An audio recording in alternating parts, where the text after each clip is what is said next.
Hello, welcome to another episode of the Andrew Reeder Show. Today we're talking about the Chippewa Nature Center with Jen Kurtz, the Director of Programs. Thank you for being here today, Jen. It's my pleasure, thank you. All right, so let's start with the Visitors Center. You have a children's play area. We do, right in the atrium of the Visitor Center. We call it our Nature Discovery Area.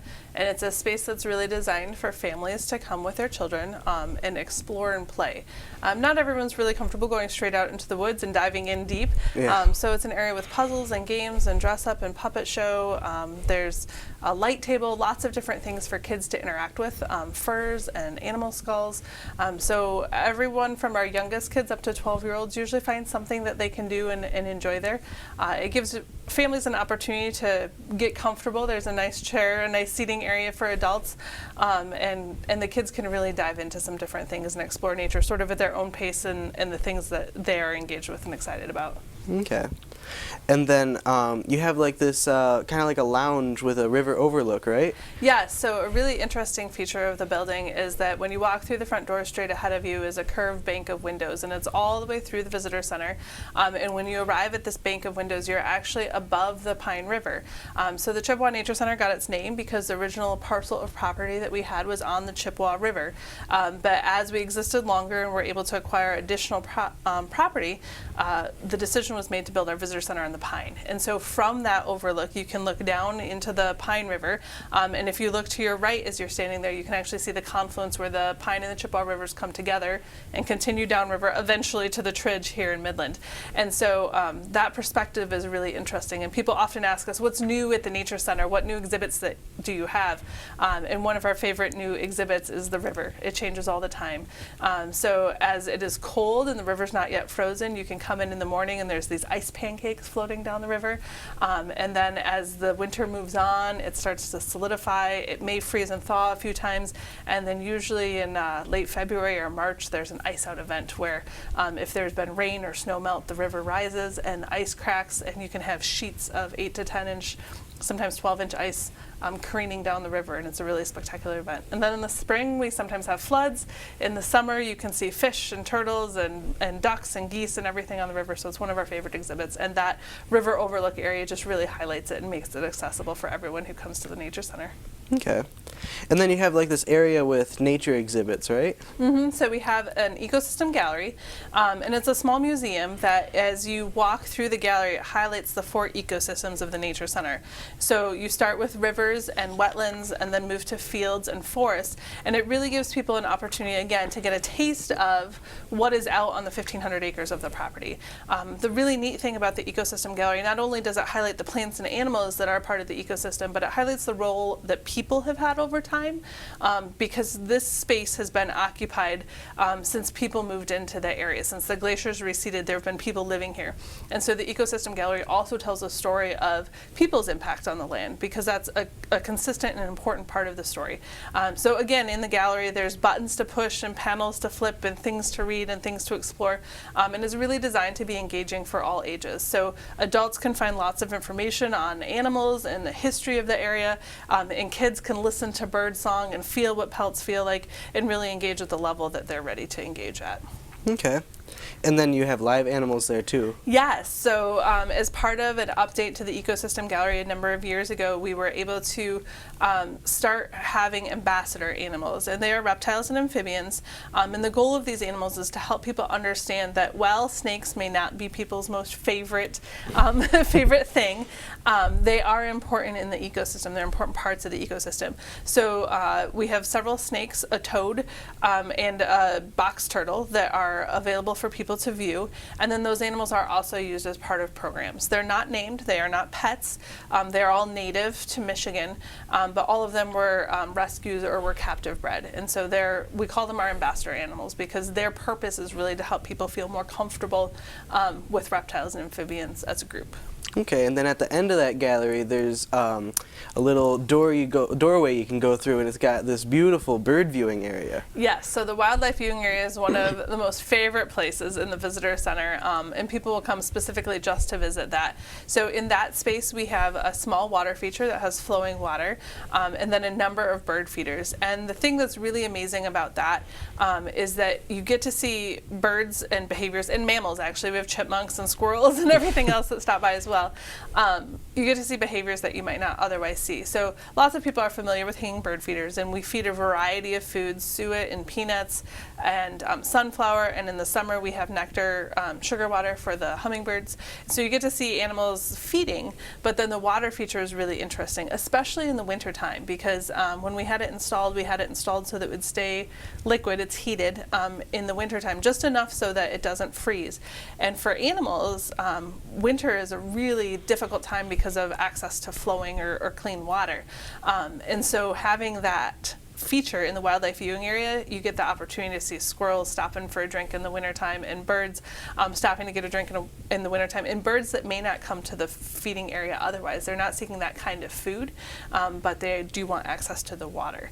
So it's a really neat spot. You can just sit there and you can spend just a couple of minutes to an hour or more observing the variety of wildlife that comes to that space. And again, the kids will be right up against the glass watching intently, but there's some comfortable seating there for people to just spend and relax and enjoy the view for a while. Because the glass is one of those mirrors that you can see through it, but they can't see through it. Yes, it's angled glass. It's not actually officially one-way glass, but because it is typically brighter outdoors than it is inside, the reflection is there. We have a lot of decals on it and things to avoid window collisions as the birds are coming and going from the feeders.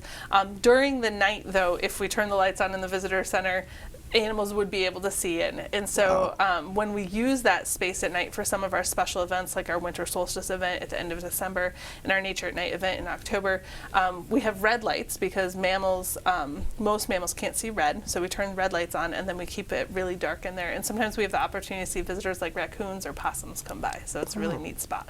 Okay. All right, and then so outside and on the trails, how many miles of trails do you have? We have about 19 miles of trails over about 1,500 acres. Okay. And you can go on all those by foot. Mm-hmm. And there's one for bikes. Yes, so we have 2 paved trails. The one that is available for bicycles is our Chippewa Trail. It runs from the Tridge to the visitor center at the Chippewa Nature Center. It's about 3.5 miles long, and that is designed for non-motorized wheeled things. So people walk and people run, but also people will rollerblade or bike on it. And then we have another paved trail, which is Arbery Trail. It's a 0.4 of a mile loop just outside the visitor center. And that is paved also. It's not paved for the purpose of bikes, but for the purpose of strollers and walkers and people who, for the rest of our trails that are mulch and stone and dirt and grass, that might be difficult. It gives them a couple different trails that they can enjoy throughout the year. Okay, and then you do skiing? We do. We offer cross-country skiing. If Mother Nature cooperates, we groom our river trail and a couple of other trails that crisscross the property. And then if the weather is very cooperative, we actually will groom the Chippewa Trail. So we don't plow the Chippewa Trail in the wintertime. So if you want to bike it in the wintertime, you need to have one of those fat tire bikes. But we will set track or groom it for skate skiing in the wintertime. And then cross-country skiing and snowshoers are welcome to go off-trail as well. If they want to explore places that the trails don't go in the wintertime on the main property, they're welcome to do that. We just encourage them to pay attention to what's around and make sure the snow's deep enough to protect what's below it. Right, okay. And then, so what are some basic rules? So the big rule at the Nature Center that a lot of people struggle with is that we don't welcome dogs at the Nature Center.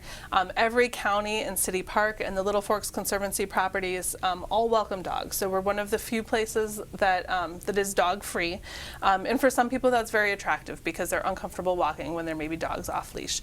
So no pets at the Nature Center if you're going to come and explore. We also encourage people to leave what they find, so not collecting flowers and other things, but to leave what they find there for other people. And again, the only path that has bikes on it is the Chippewa Trail, but those are really the big things, is just being a responsible user, respecting that it's a natural area and that there's a lot of people who are coming there to really enjoy what nature has to offer. Right, and then basic rules of any place like littering and things. Right, we ask that people don't litter. We have garbage receptacles by our buildings, and it's a non-smoking environment as well. Again, for the pleasure of other people, and then also just to protect the natural space. All right. And then you have canoe launching for warmer weather.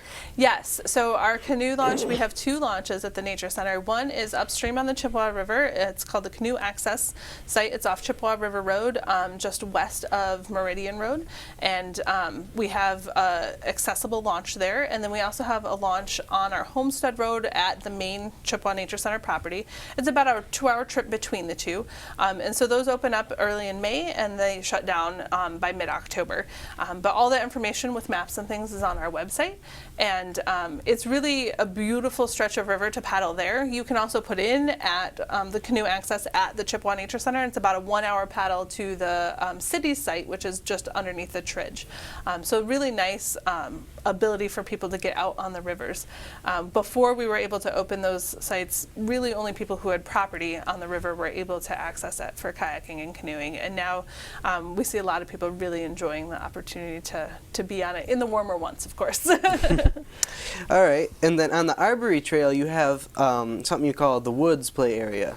Yes, so in the summer of 2018, we were finishing up designing this space. It's a 1/3 acre area that's fenced with a cedar split rail fence, and it's really designed for families to enjoy the outdoors. Many of us grew up with grandparents' property or a space that we could go out and build forts and make mud pies and just get dirty and messy and just have free play. There weren't adults giving us the rules about what we needed to do. And we realized that a lot of children don't have access to that anymore. They don't have access to a place where they can build a fort or make a mud pie or do that sort of thing. So this space was designed as a place for the community to come and do those things. Whether children are there with caregivers or parents or grandparents, aunts or uncles or friends, there's a small cabin for kids to play house in. There are big sticks for them to build their own fort and house in. There's a stage if they want to put on a performance. There's a mud kitchen that has bowls and cups and spoons and all sorts of things for them to set up a restaurant or a dining table. There's a corral that I've seen used as a hideout and a food truck and a doctor's office. And then during the warm season, there's a pump there that has water that kids can use to create their own mud. There's also a low area in the back that has logs and things crisscross on it, so that freezes in the wintertime, so it's a little bit of an ice rink with logs to walk on. And then in the springtime when it's wet, it's a challenge. You don't want to fall in the mud, and they challenge each other on the different stumps and things that they walk on. So it's really meant to be a place for kids to just play without formal rules given by parents, which happens in organized sports and scouts and things like that where there's clear expectations. This is a spot to really explore and dive in and get comfortable with the natural world and fall in love with it. Okay. And one thing I would like to make a little clear, because this has always been a problem for me, at least until recently, is that the Arbory Trail does not connect to the other trails. That's true. It does connect to Meadow Mouse Trail, right, which is an extension off of Arbory Trail. But because the way that our property is situated with the rivers and where our visitor center is placed, there's Arbory Trail and Meadow Mouse on one side of the visitor center parking lot, and then the rest of the trail system starts from the other side of the parking lot. So as you're leaving the visitor center, you have a choice to make. As you're walking out the door, you can either head right to Arbory Trail and Meadow Mouse, or you can head left to the rest of the trail system that's on the main part of the property. Yeah, I just wanted to make that clear because I remember going with a friend one time and we went down and I wasn't really paying attention. Then the next time I went, I was like, wait a minute, this is not where I'm supposed to be. And so, yeah, that's just a little confusing sometimes. Anyway. We did update 2 summers ago. We finished it last fall. Our trail maps and our trail naming system and our placards that are on the trail to make it more clear about where you're going and how to get back to the visitor center from wherever you end up on the property. So we did that update to the eye with new visitors in mind, that they may not automatically know exactly where they are on the property. So the trail signage and the maps are much clearer than they were, say, 5 or 6 years ago. Okay. All right, and then are there any other attractions on the trails you'd like to tell us about? Sure. I mean, aside from the amazing wildflower plantings and things that are there in the summertime, and the beautiful tree silhouettes and the wildlife tracks that you can find in the wintertime, as far as built features, our wood duck trail has an observation deck now that on the outside edge of the wood duck trail you can head up to an observation deck, and that area was really heavily disturbed by gravel and sand mining, and so there's all these hills and swales in that spot, and so that gives you an elevated perspective to really see what the land looks like after all of that happened, before the Nature Center owned it. Also at our Wetlands property, which is just across the street from the Nature Center, just across from the Bullet Creek Middle School, we have a Wetlands Tower, which is a 2-story observation tower. So there's a set of stairs up to the 2nd story and a ramp to the 1st story. And there are platforms where you can look out on the wetlands. And from the top story, you can see almost all the way back to the wetlands. And from the middle one, you can see quite a distance. And so it's a really neat spot to observe the whole wetlands property. So there's just lots of little nooks and crannies and spots to explore. But those are some of the best ones in the wintertime. In the summertime, we have docks on a number of our ponds that you can get out on the dock and kind of feel like you're in the pond without getting wet. And kind of explore the lily pads and the cattails. And sometimes you can even see the turtles and fish and frogs from those spaces. So there's really just a lot to see when you spend time out there. Okay. And I would like to point out that at some nature places, you know, some people might think, well, I probably won't see a wild animal, but every time I've gone there, and it's been 10 or so times now, I've seen something. I remember going to the wood duck pond once, and I thought there aren't going to be any wood ducks, but then there was actually a whole flock right there. Yeah, it really depends on the season. It does depend on the day, but I've always been very lucky at the Chippewa Nature Center. We work really hard to maintain healthy ecosystems. So we work really hard to control invasive species. We work really hard to replant native wildflowers and trees and shrubs, and all of that creates a really healthy ecosystem, which enables all of that wildlife to thrive there. And so there's a reason why when you come to the Nature Center you see a variety of wildlife and a variety of birds. It's because we work really hard to make sure that the environment is appropriate for them and is healthy for them, so that that's where they choose to be. You know, we have river otter on our property, we have beaver, we have had bobcats sighted on our remote cameras. So there's some really interesting things, gray fox and red fox, that use that space because we work so hard to make sure that it's a healthy ecosystem and it has the food, water, shelter, everything that they need to thrive. Okay. And then, so let's get into programs for winter and maybe early spring. Before we do that, though, I would like to note that some programs are discounted if there's a price. They're usually discounted for members, right? And if you're not a member yet, you really should become a member. Because it's a wonderful thing to do.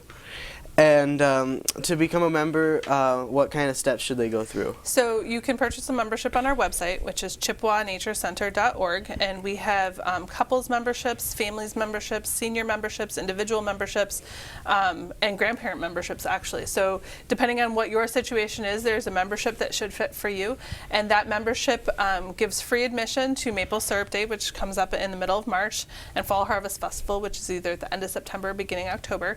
It provides a discount, a 20% discount on any registered programs that have fees associated with them.